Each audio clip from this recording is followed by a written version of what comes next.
Вам кликер нужен? Ну, я могу до вас переключать, так будет удобно. Okay, guys, is everyone here? So let's start. Hi, everyone. Hi, everyone at the Zoom chat. Thanks for joining us today. It's great to have you on the other side. So, we just finished the first workshop, the first lecture, or the first session by professor from Marshall Cavendish, and he gave us some ideas and tips and like a methodology for designing activities, projects, problems for our students to solve. So it's a very engaging way. It's a way to engage students. It's a way to get them involved beyond like traditional learning. So what we have in this session, what we have planned is we have invited two experienced science teachers from Kazakhstan. So we have local teachers here today, Aisulu and Ayash. Вы пересели. Aisulu and Ayash. Давайте поприветствуем их. You know, just a year ago, they were sitting at the seminar, and it was the first seminar we did for science. And we didn't really have anyone in Kazakhstan who was experienced teaching science using these materials from Marshall Cavendish. So they're really the first and really the most experienced to date. So we want to hear their experiences, and they're basically going to share with you what they have been doing in the past year.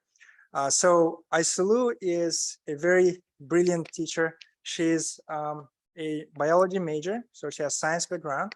She graduated from NU, I believe. Yeah, awesome. So let's pass the floor to Aisulu, and she will give her presentation. Thank you.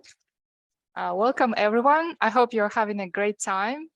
So as Sanjar said, I have been teaching here for 1 year at Quantum STEM School, and I have taught the first and third graders. And I would like to share some experience. But before, let me introduce myself and give more information about me. So the second slide, please. As was mentioned before, I have a biological science major from Nazarbayev University. I also have passed TKT CLIL, and I'm a CELTA certified teacher as well. So this is my background. I have also taught ECL, I mean English as a second language. So yes, and this was my first experience as a science teacher, and I was just like you, sitting here, knowing, like, expecting nothing but just excitement, probably. So, and I want to clarify some details about our school curriculum. Our school provided us 2 extra hours for making more practical tasks, for creating practical tasks for our learners, young learners. So we have with our staff, with my colleagues, we have created some more developed tasks and worksheets and creative experiments for our children. So some of the tasks I'm going to show are from the Singapore Science book, but some are created by our staff. Yes. Yes. I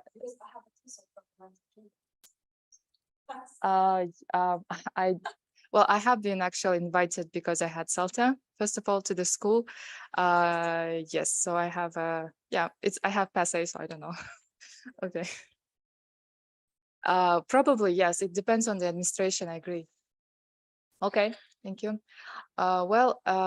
First, let me show you how it really looked like during our academic year. So this is a grade 1, unit 8. The topic was the weather. The book provided us with this materials, creative science part, weather wheel. So our aim was to make sure that students know the keywords as sunny, windy, rainy, and snowy. Okay, so we have prepared necessary materials like ruler, paper plate, scissors, and etc. And at the end, our young learners, these are the first graders. So they, of course, by the help of me and their main teachers, they actually have completed all tasks. You can show more a bit. So this is from one class. This is another class. So it was a really fun activity. At the end, previous please. At the end, we also played the game. Played a game, like I was saying, that's windy, and they would have to change the arrow to windy or cloudy and snowy. So they would remember these words first of all. Second of all, it's fun, and then they can take it home and play with other people, so other children. Okay. Next example, it's from grade 1, unit 6, things around me. The focus was talking about the different materials that surround us. For example, paper, plastic, metal, wood, organic materials, clothes, and etc. This was created by our staff as an additional practical task. So the main idea was to connect it with recycling, sorting waste material. We have prepared boxes next, so we know that we have to sort waste material. So children actually made these boxes. I have prepared the labels, the colors, and etc. They have prepared these different types of boxes. As you can see, this is their result. So this is how they started. And then I have given them a worksheet with different waste materials. They had to cut different types of materials, and then they had to distribute it into the correct box. In the next pictures, you can see in more detail. So they are just cutting, and there are some boxes. They're trying to decide where to put this or other waste material, depending on their type. So this is me helping. Okay. All right. So continuing about things around me, we have been also like connecting is with reduce, reuse, recycle principles. So they have reused some waste clothes to create a rainbow. It's a nice application. They can show it to their parents and feel good about themselves. And as well as they have learned that there is we have to care about our planet and reuse the waste material and create something new from that. Oh, it's cool. The same task, you mean? Yeah, that's an important point, that we can use different types of activities. However, it must coincide with the lesson aims, and it should be coherent what they have been studying at the main science curriculum. Okay, so I think, yes. And now, as I taught also grade number 3, there were more detailed tasks, more in-depth learning. So the unit title was Sources and Uses of Electricity. We wanted to focus on understanding the types and structure of electricity circuit. So as you can see, we have given an like notion of complete and incomplete circuits. Then they needed to understand the structure of a circuit, that it contains batteries, wires, bulbs, switch. And if they're all connected, then the light bulb lights. And if it's not connected, as you can see here, then it doesn't. So that was the point of this exercise. It was really fun, and like mostly boys actually don't like stuff about animals and plants, but in this case, boys were so motivated to work. They loved it. They were so involved in this exercise. I was so shocked, like in a good way. So we can see how our classes, they worked. So you see smiling faces. Okay, so next, yes, so yeah, so these are 3rd graders. They can do more practical things. Okay, and yes, another task was from grade 3, unit 6, objects around us. The aim was to understand the size and mass of objects, and they can be measured using instruments. So this exercise was suggested by the activity book of Singapore Science, the 3rd grade. So they needed to make a lever balance using materials like they have in a daily life. So this is how we created. We had to compare the masses of different things so they would be balanced. Okay, and yeah, it's actually looks easy, but you have to really prepare the strings, the plastic caps, and etc. But we'll talk about it later. Yeah. Probably yes. Yeah. Yeah, so they have created and they have compared different masses. They have recorded their results. So it was fun, but not for all of them. Okay, so yeah, not all of them are excited. So next, I think also shows some smiley faces, right? Yeah, so we have, it was the first year we did all that we could. So they hang it everywhere they could, like on their, shelves and etc. Yeah, so we were talking about masses and instruments. And this is from another grade 2, unit 3. This is about Aya. We have used different sources. This is from Jenny's engineering, but we could use it to also enhance knowledge about Aya. So let's make a balloon engines. I forget S, I'm sorry. So this is how we launched the engine balloons. Okay. Yes, how children actually did it. So we had a string. They had a clip, so they could block the path of the airway, and then when they open, it should go like this. So it was a fun activity as well. I have some videos. Probably I can show you maybe during the break how it worked. Yes, next slide. Okay, so this all looks fun, easy, and it sounds like everyone is happy. However, if I were you, like now, I would have loved to have some tips how to actually succeed in doing all these tasks. I have concluded that these things can be achieved based on 3 main principles. This is, first of all, classroom management. Probably some of you are already experienced teachers. However, for me, it was very, very important to actually understand that classroom management is the key to doing all of these things. Next, language skills, because not all of the learners are able to actually understand this level of English that is given on the book.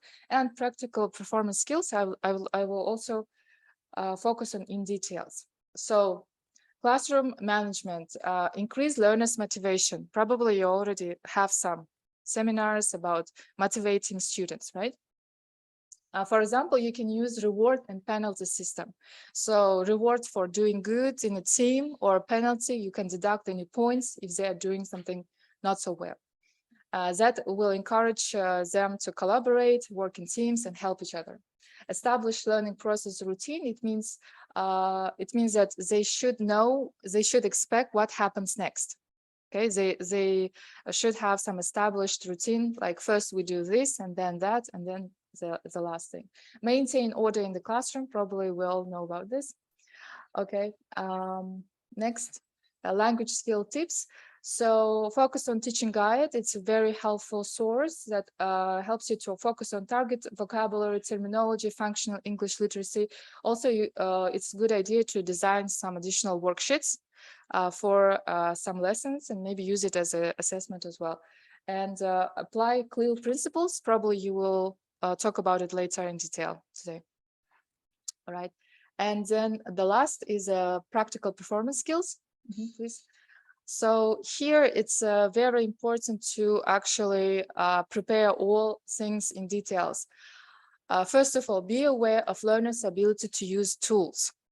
It concerned me a lot because I taught the first graders and they didn't really have any skills using scissors, glue, sticky tape, and etc. So be aware, be patient that they may not be able to do many of these things.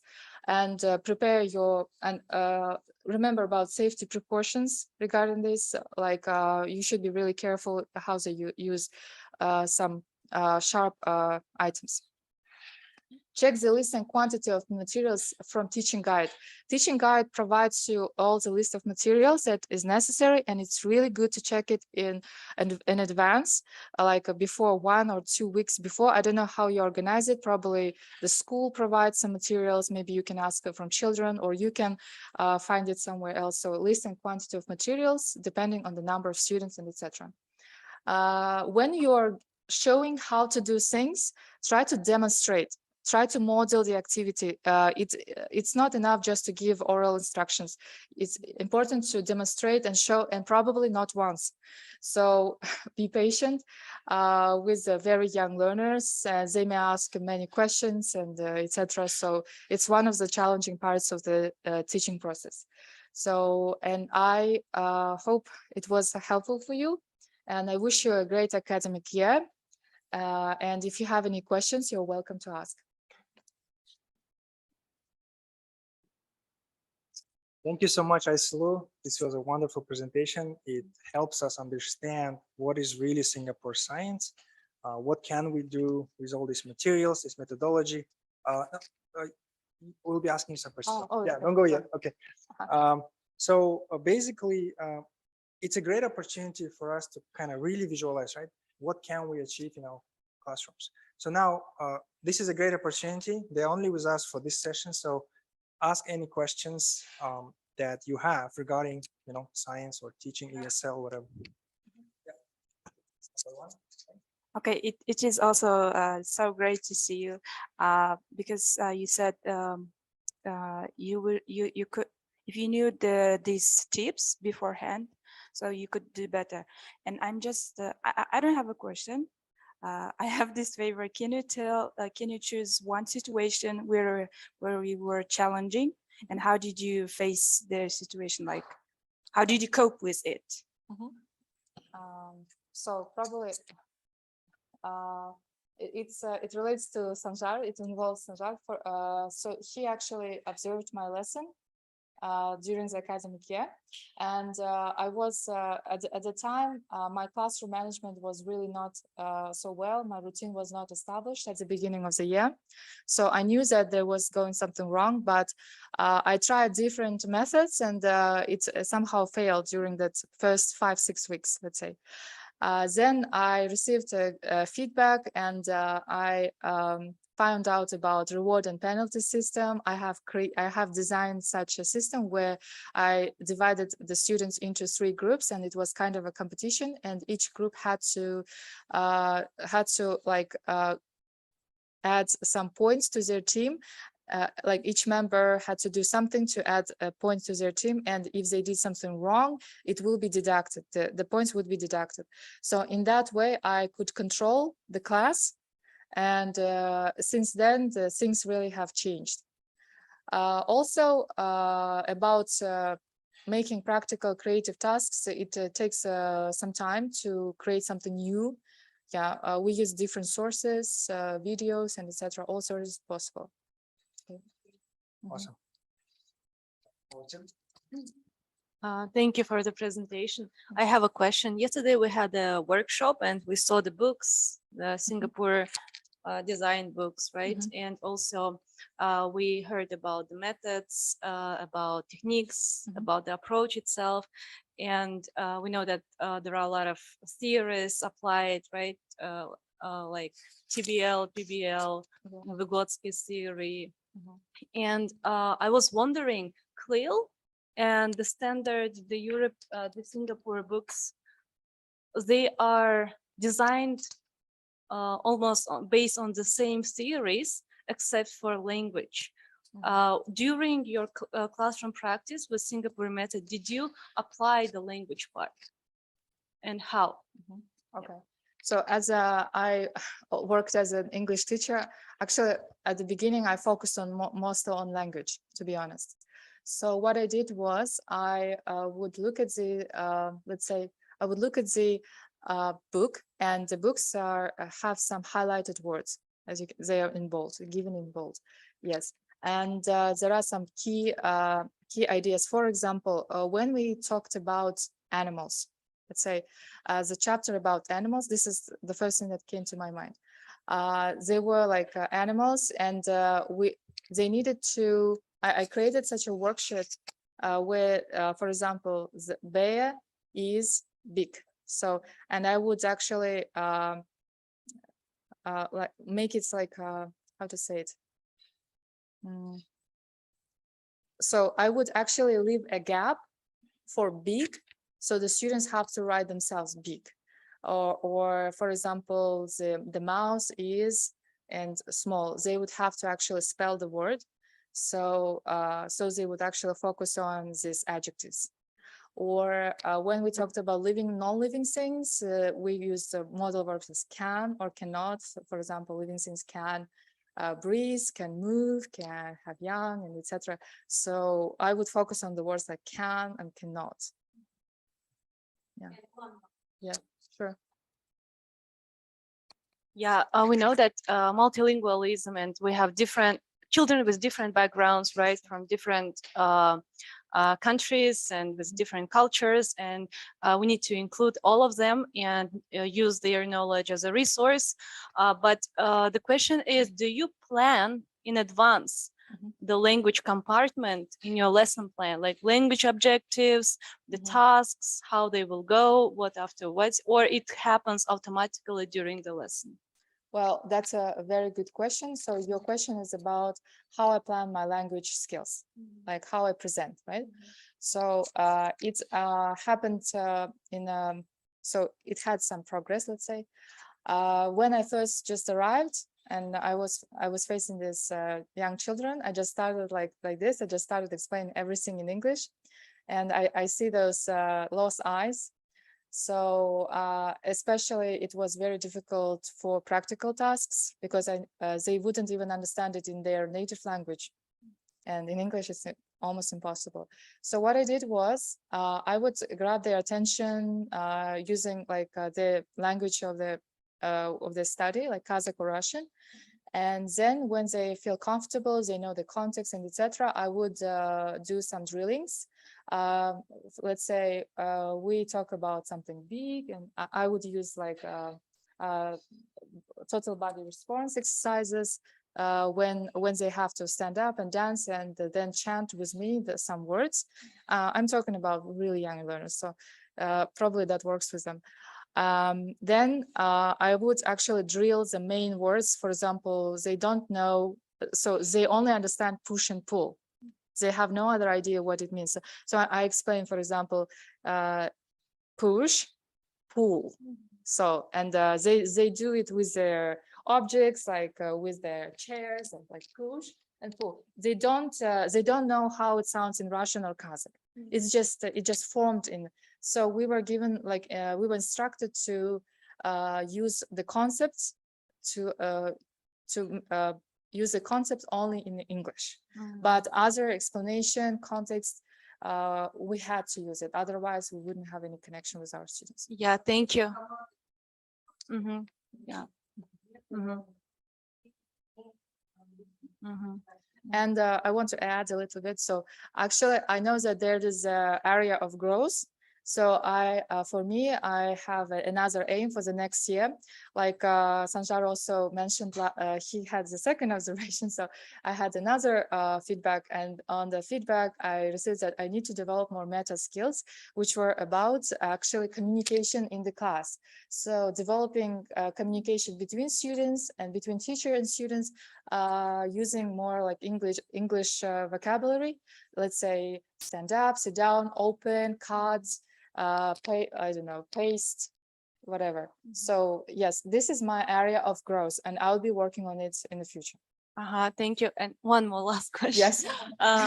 It's just interesting topic. I taught primary school too, and I avoided using first languages because they do understand when you just say it in English and instruct them well. But the question is, would you use first languages of the students if they were in a secondary level, like older? Would you find it useful to use it pedagogically during the lesson? Well, I guess it depends on your audience, let's say. Like on students, yeah, I expect them to be more like qualified in language. I expect them to have more responsibility regarding what to do. Even if they don't really understand my instructions, they can actually participate and maybe look at what other people are doing and just copy and then understand what's going on from the context. And it would probably work better with the older students, because with younger students, the teacher's presence is really important, I think. Thank you very much. You're welcome. really these are the practitioners, right? So they can answer all the questions related to the class. You.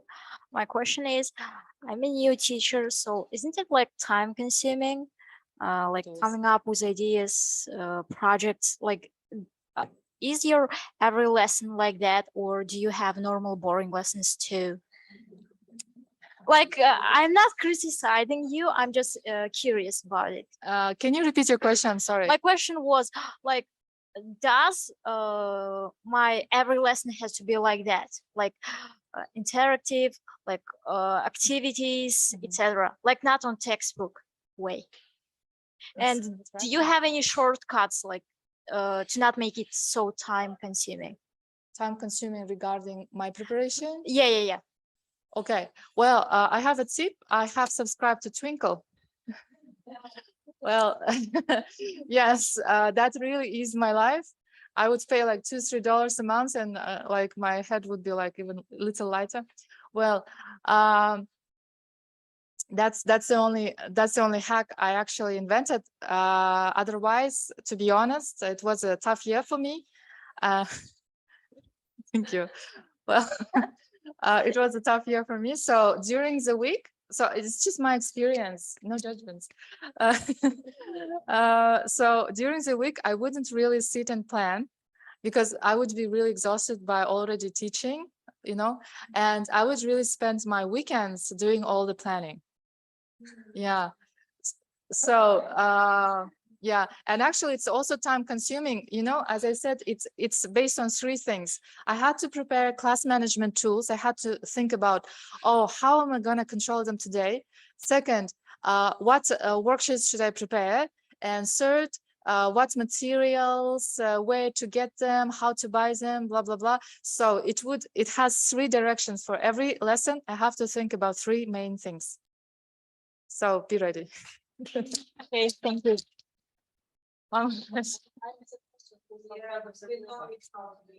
Yeah, excellent.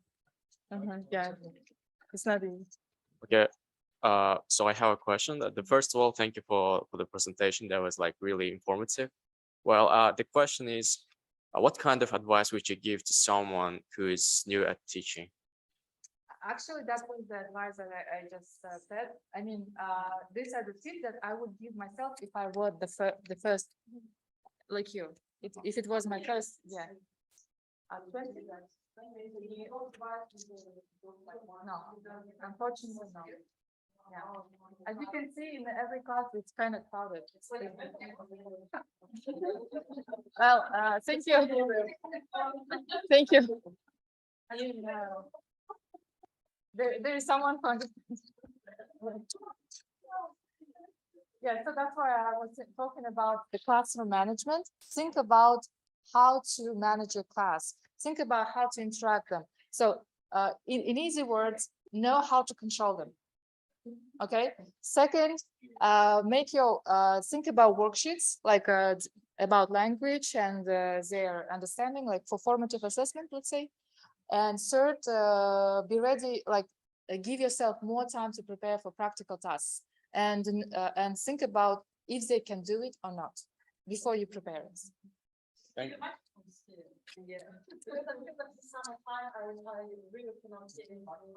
Because we spend so much energy.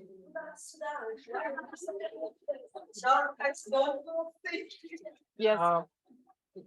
Can we take a couple of questions from the chat? So the first one, did you teach with your co-teacher? Did you cooperate or integrate with other subjects to cover the topic?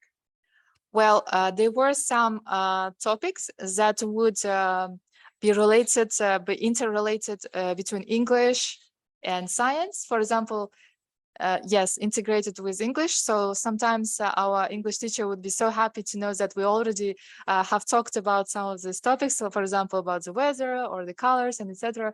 It was really good collaboration in that terms.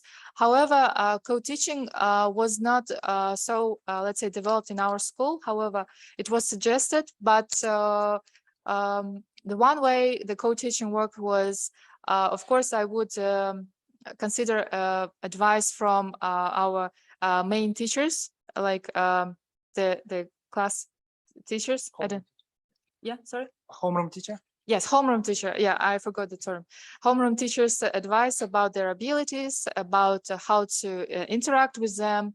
And also they gave us some ideas. For example, making thermometer. We made a thermometer. We also, when we talked about, so it's just another kind of a toy. Yeah, so we use their ideas because they're also experienced in this field. And one more question from Ainagul. Thank you for the question. Second question is from Janargul. How do you work with weak children? Well, that's a good question. This year we're going to have some office hours, but last year it was really tough. So I wouldn't give them, I would somehow try to differentiate the tasks. I wouldn't overload them with like difficult tasks. I would just give them what they actually can do for the moment, and then observe their progress, how they're doing. And it's really like different for each children. And even seeing a small, tiny progress, it was so, so fulfilling. Like when some children start speaking during the class, or they learn how to properly write things, or when they learn how to do things. So just to give them some time and give them like attention, of course. Yes. Awesome. Mhm. Yeah. We have more questions. My name is Zainela, and I am English teacher in Alpama School. This is my colleagues, and I have a question of this kind that in our school we have 7 lessons in a week English, and the once in a week we have a teachers, science teachers, and also we don't know what they are teaching. And in this course we are looking through in this book and this program, and I just want to say that in the 7 additional works and 7 additional lessons in a week, we do similar things. That is why our colleagues know about Twinkle. That is why we have in a practice this kind of works.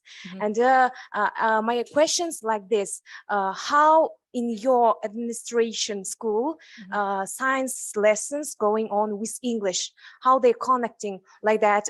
In English lesson we have a program. In this program we have that like a weather.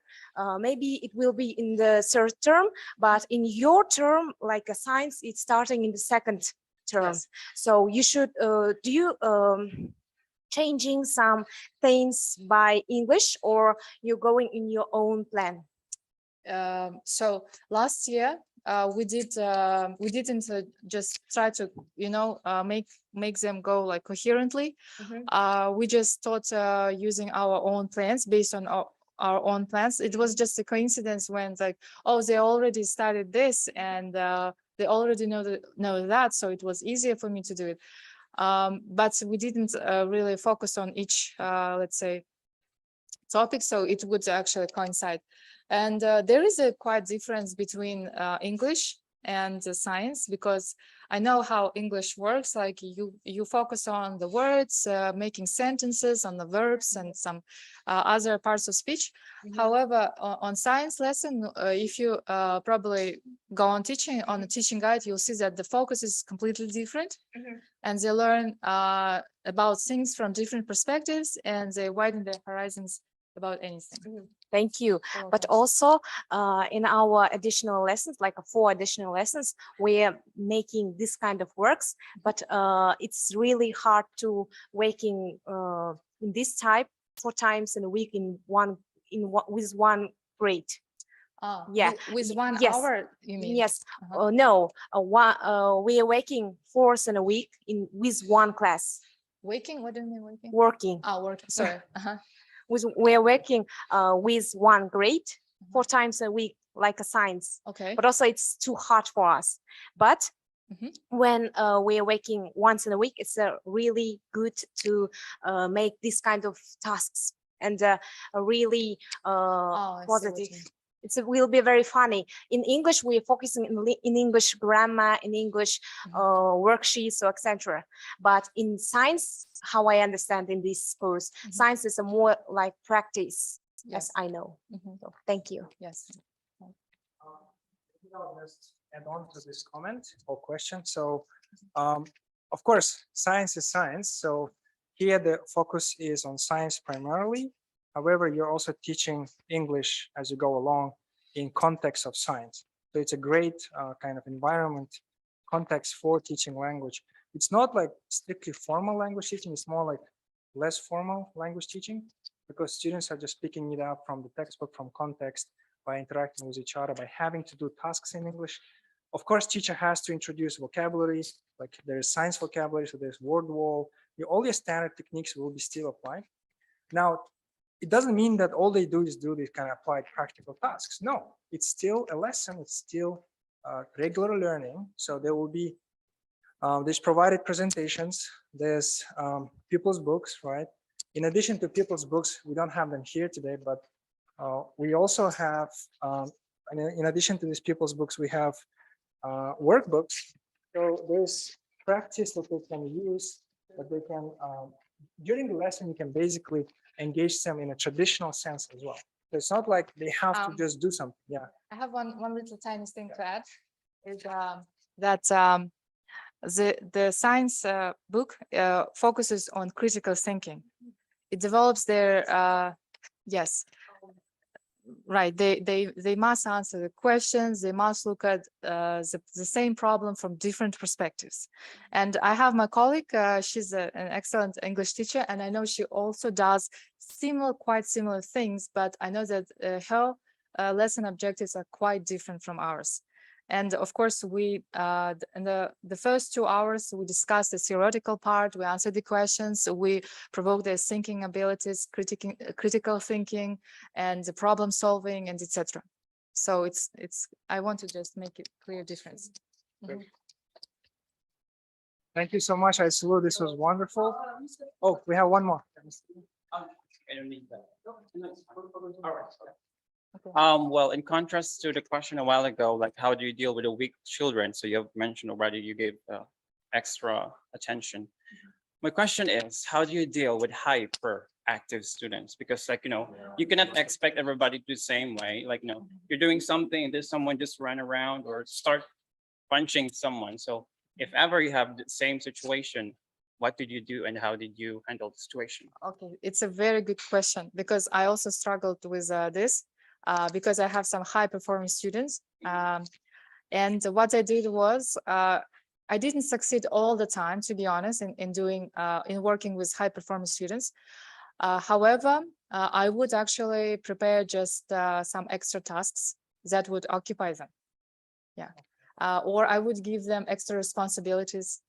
I would ask them to help to others.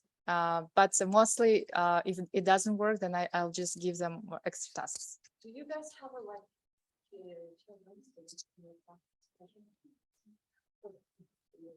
Um, I mean, because for them, no matter what, we should provide extra minutes into reading, right? I wouldn't say that, well, special needs probably with a special like development. No, it's special, yeah, special who actually sometimes, like, let's say you teach a science of the language. Yeah. But it will take maybe 5 minutes. It's 5 minutes behind, in the class. But to make sure that he doesn't feel or she doesn't feel neglected as well. Because this is what basically happens these days. No one pays attention to these children. They just feel neglected. But these children actually also making our economy because the IQ is really high. But from perspective, Actually, in this case, my as you said, homeroom teachers would actually help me because they already know how to deal, or they somehow tell me about some issues that I should be aware of beforehand. So I'm informed, so I will be gentle and I will give more time and I will actually praise the progress. Yeah. So homeroom teachers also because they, as far as I remember, they would actually give extra time, and in their free time, they would sit and just work with that children. That's what I saw. Like, That's great. We have one more question from the chat. Yep. Real quick. They're asking about assessment. How do you assess your children for example, second grade science? Do you need to assess? How do you do assessments? Assessment for second graders. Well, we like our school practice. I will just share what our school does. So we have 3 types of assessments: for formative assessment, summative unit tests, and summative term tests. So formative assessment is about everyday performance.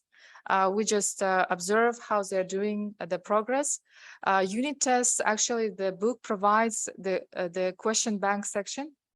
If you look at this Marshall Cavendish website, you can find the question bank, and these questions are really great. They develop the critical thinking skills, problem solving skills, and we use them as a summative unit tests.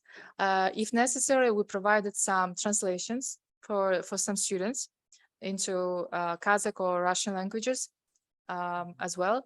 And for the summative term tests, so we created like with our colleagues collaborated and created our own tasks that would be in the same as unit tests, about several units. Okay. Okay, that's great. So it really depends. I'll just add on to that question. Sultana, thank you for the question. But it really depends on your school and how you guys structure your program, because it's not like, you see, we are in Kazakhstan, right? So we cannot just adopt the program as it is.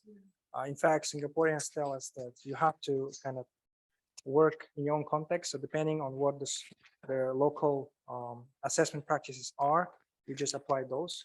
However, there is materials in the books and some ideas are given in teacher guides in terms of how you can assess. And today, if we get a chance, we'll also talk about it later in the workshops, what kind of tasks you can use to do assessment. But generally, yeah, it depends on the school, depends on your own practices. You can come up with your own assessments, etc. But generally speaking, Singapore Math, Singapore Science, etc., are not part of the national standard. So they're not part of the GOSO. So that's why they're given extracurricularly. So it really is up to the school how they decide whether to assess or not. Yeah. Thank you so much. Let's give a round of applause for Aisulu. Thank you for so much.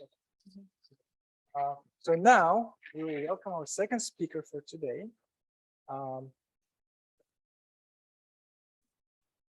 Ayash Yelamanova from Quantum STEM. So Ayash is also a science teacher. So she has experience teaching 3rd and 5th grades, and she has international experience. So she studied in Hungary. I forgot the city name, but she's also a biology major. So she has a science background basically. So she's very well versed in primary science. Awesome. Всем здравствуйте. Я продолжу свою презентацию на русском. Надеюсь, никого не обижу тем самым. Как сказал Санжар, меня зовут Аяш. Я проработала 1 год в этой школе в Quantum STEM School. До этого я обучалась в университете Дебрецена или University of Debrecen.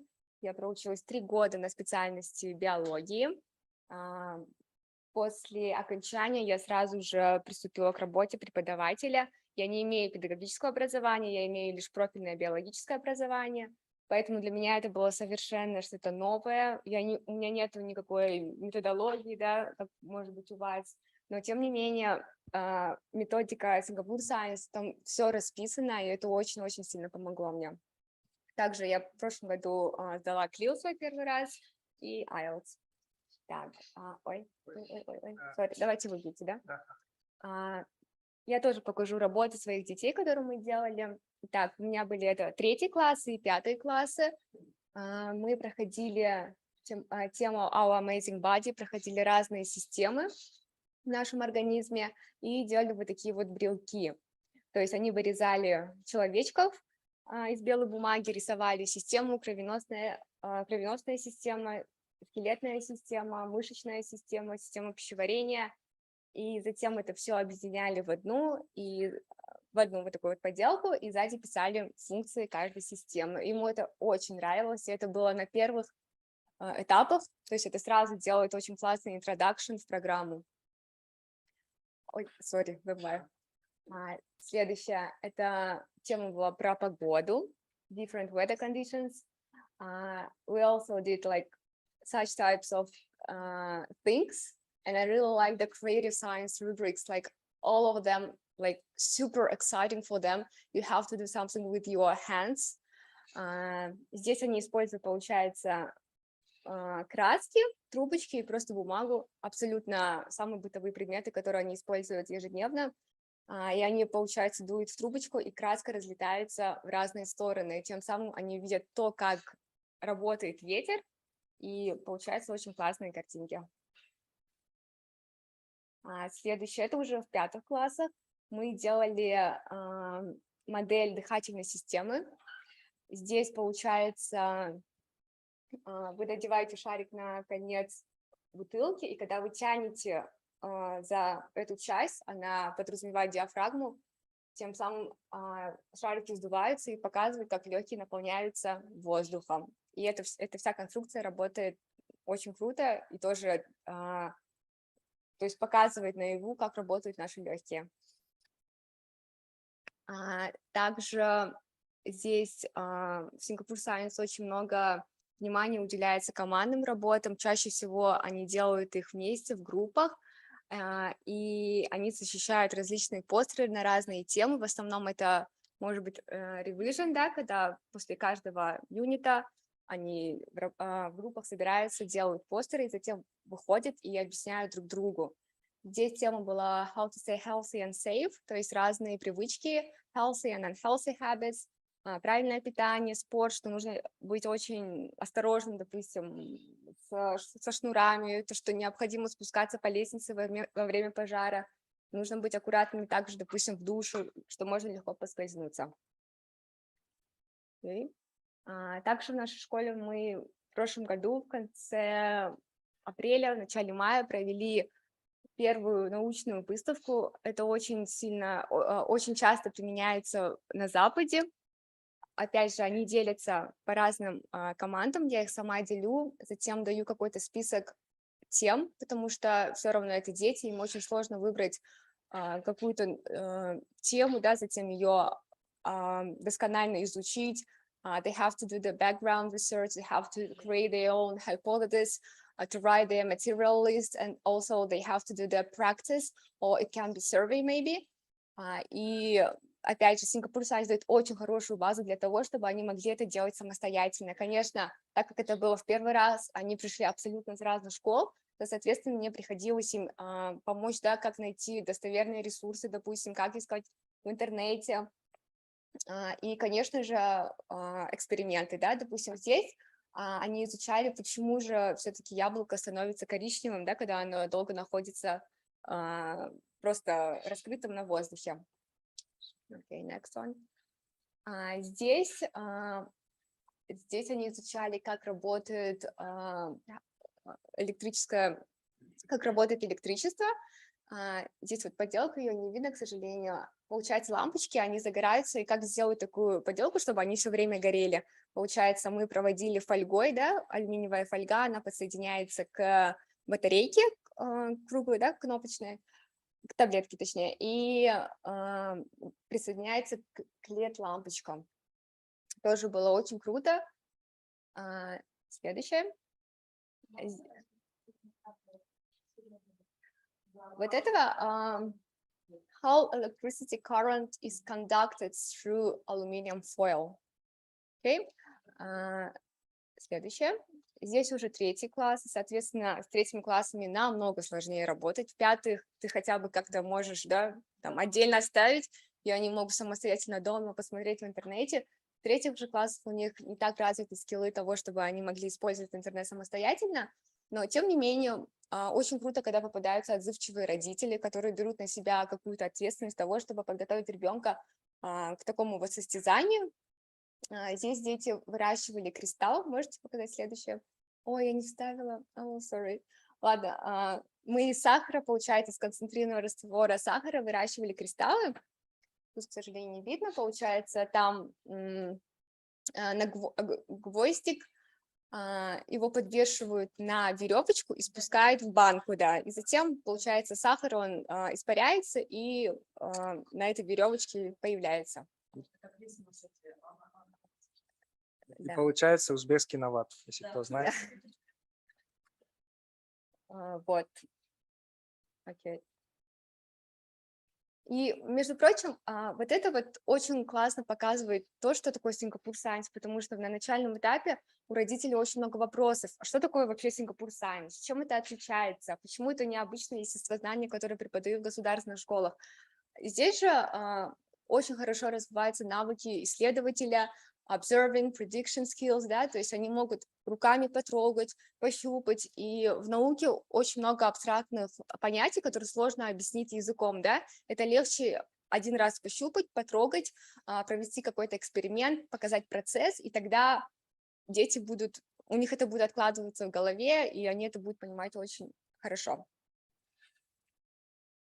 Так, следующее, там problems and tips for practical lessons. For practical lessons, the most important thing is your planning. You have to be prepared like every time. Of course, sometimes you have to improvise, but anyway, you have to be prepared. You have to provide materials list in advance. Нужно готовить заранее лист материалов. Я лично столкнулась с проблемой того, что, возможно, какие-то материалы сложно найти в городе, да, при том, что я не местная, не со страны была, соответственно, я сама не знаю, где это, что искать, и приходилось давать какие-то онлайн-ссылки для родителей, чтобы они могли это приобретать. И safety rules, конечно, особенно с 5 класса они начинают работать уже с кислотой, да, с этими зажигалками, с огнем, и нужно быть очень-очень осторожными, потому что это может навредить им.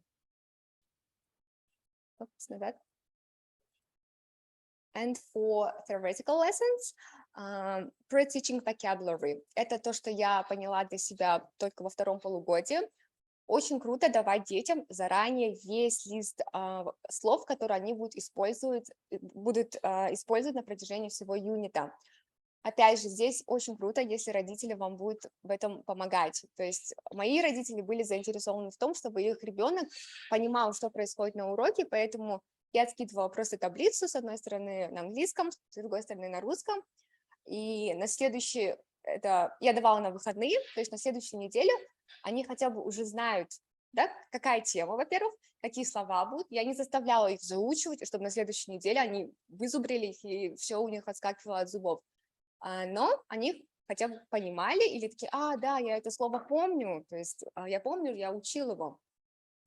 Опять же, planning and preparation of extra tasks. В Teaching Guide сам очень классная база для того, чтобы построить свой урок, но необходимо будет все равно подготавливать свои какие-то дополнительные задания. В основном эти задания я делала на то, чтобы закрепить их вокабуляр, какие-то matching или sorting tasks. Я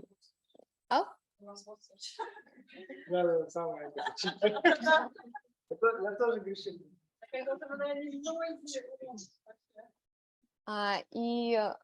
And the last one is assessment.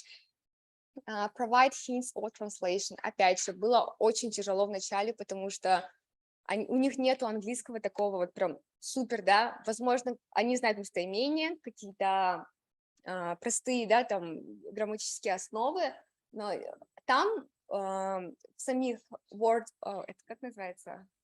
Нет, который на сайте задания. Wordbank, да? Wordbank, да. Там есть задания, но там очень много заданий на критическое мышление и ситуативных заданий очень много. Question bank, sorry. Там очень много ситуативных заданий, и нужно давать какие-то подсказки. Если это будет все чисто на английском, они вообще наугад просто будут отвечать. Поэтому какие-то ключевые слова мы старались переводить. Возможно, на начальном этапе мы переводили прям весь вопрос, и уже варианты ответа, допустим, ABCD, они остаются на английском. Так, следующее. Это вот то, что очень мне помогло в подготовке дополнительных заданий. Это word wall. Возможно, кто-то из вас уже им пользуется.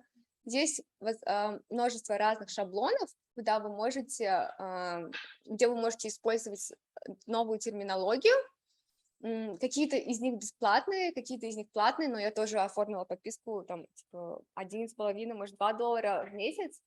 И это тоже очень занимательно, и причем дети очень любят, когда это на интерактивной доске. Все, что находится на интерактивной доске, это сразу плюс, намного интереснее, и у них больше мотивации это выполнить.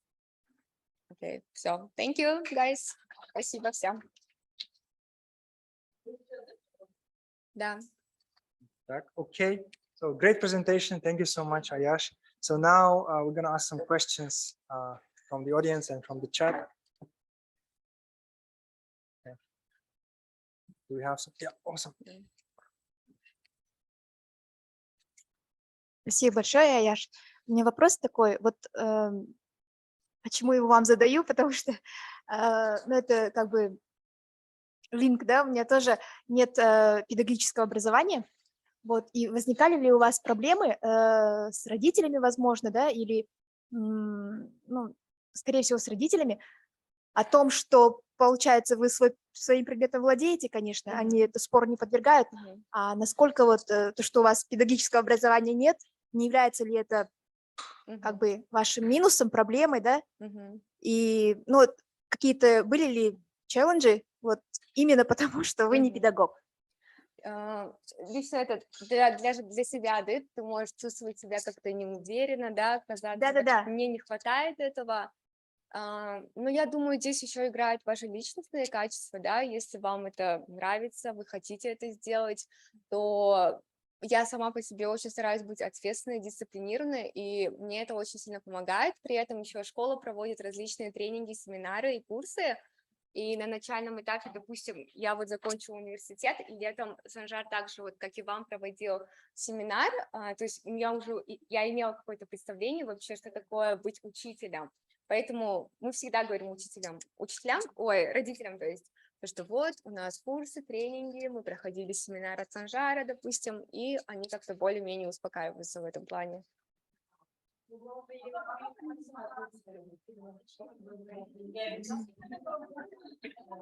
И да, родители, кстати, не знают.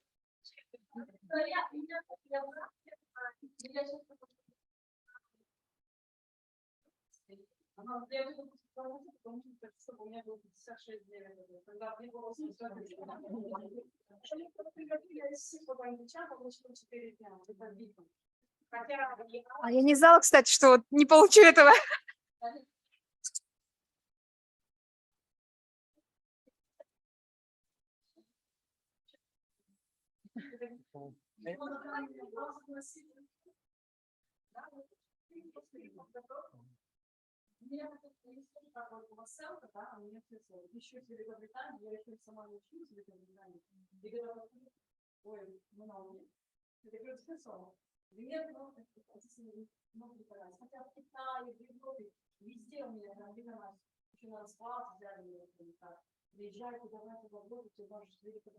То есть мне бумаги, а видно, что там есть манускрипт, в манускрипте написано, сколько с помощью комнат был, или но комнат был, видите, а я вот когда что-то что-то,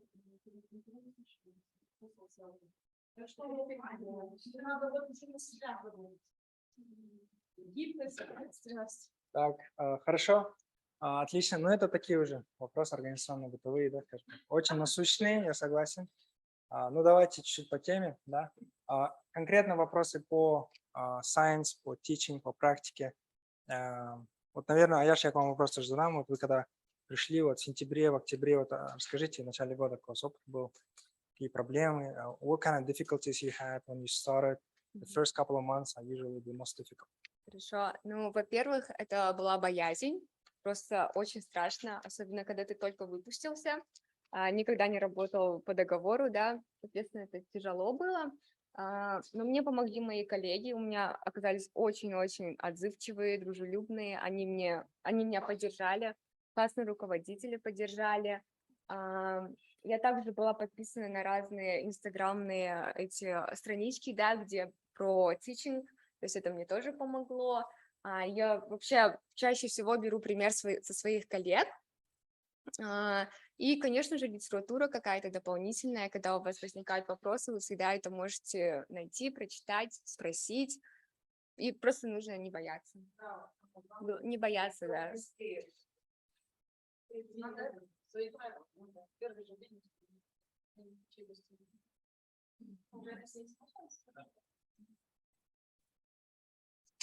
Спасибо вам за презентацию. Хотела спросить, если бы вы не были proficient, да, в английском языке, но очень proficient в своем subject, могли бы вы также эффективно внедрять язык на урок, который вы определили важным компонентом, потому что они могут не понять что-то? Как вы это видите, если бы делал другой человек? Вообще, ну, у меня английский, он не супер крутой, да, как бы я просто знаю свой предмет, потому что обучалась, да, то есть, и я не могу сказать, что я делаю больше акцента просто на терминологии, да, на том, чтобы дети могли это использовать, да, основной вокабуляр. И, в принципе, все. Я не требую от них такого, чтобы они на данном этапе, по крайней мере, говорили бегло, да. А если это простые предложения, то, в принципе, меня это сейчас устраивает.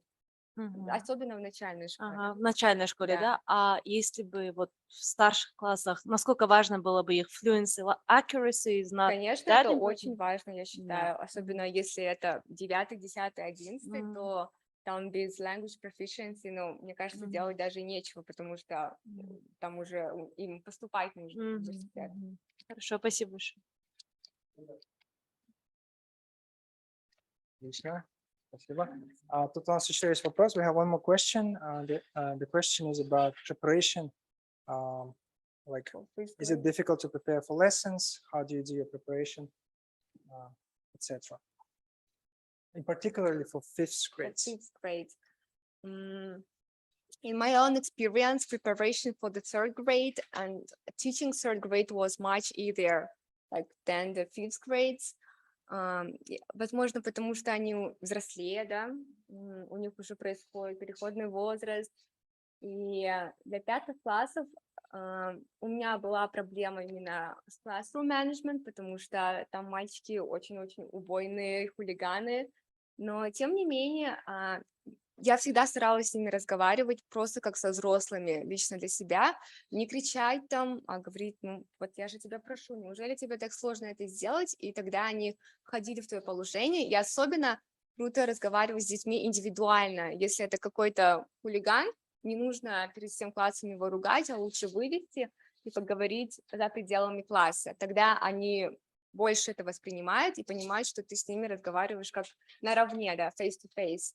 В плане уроков, в принципе, я тратила одинаковое количество времени, что и для 3 и для 5 класса при планировании. Поэтому, думаю, именно в плане проведения урока, думаю, одинаково было. Ну и в 5 классе посерьезнее эксперименты. Возможно, тогда вот и необходимо больше ресурсов, чтобы провести эксперимент сам. Awesome.